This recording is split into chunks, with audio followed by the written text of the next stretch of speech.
देगावकर, श्री शंकरलिंग शिक्षण प्रसारक मंडळ संचालित श्री शंकरलिंग प्रशाला हत्ती कॅम्पस या संस्थेमध्ये मी 97 पासून कार्यरत आहे. काय मागणी आहे? मागणी म्हणजे आता आमचं 97 पासूनची मान्यता मिळायला पाहिजे शिक्षक म्हणून, आणि त्यानंतर 2002 पासून मुख्याध्यापक पदी कायमस्वरूपी नियुक्ती व्हायला पाहिजे.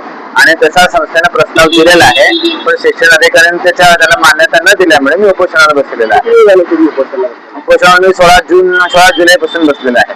आता 29 दिवस झाले. आंदोलन सुरू ठेवावं लागणार आहे, कारण आता माझे 6 महिने वर्ष राहिल्यासारखं राहिलेलं आहे नोकरीला. तोपर्यंत पगार वगैरे चालू होणं महत्वाचं आहे. मी बिना पगार बिना मानधन मी काम करतो आहे संस्थेमध्ये. सगळ्या विद्यार्थ्यांचा चांगला 100% रिझल्ट लावलेला आहे. विद्यार्थ्यांना मदत केलेली आहे. सगळा खरं आहे.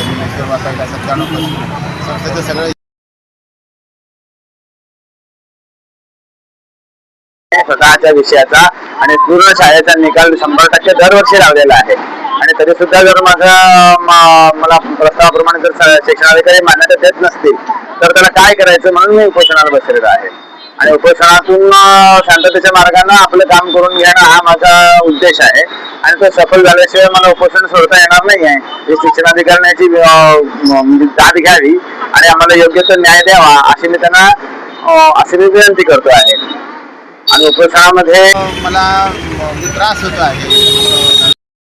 डॉक्टरांकडे जाऊन औषधं वगैरे घ्यावं लागत आहेत. त्यामुळे आता उपोषणाला मी 16 तारखेपासून बसलेला आहे. आज 29 दिवस झालेले आहेत आणि लवकरात लवकर माझं काम व्हावं यासाठी उपोषण करत आहे.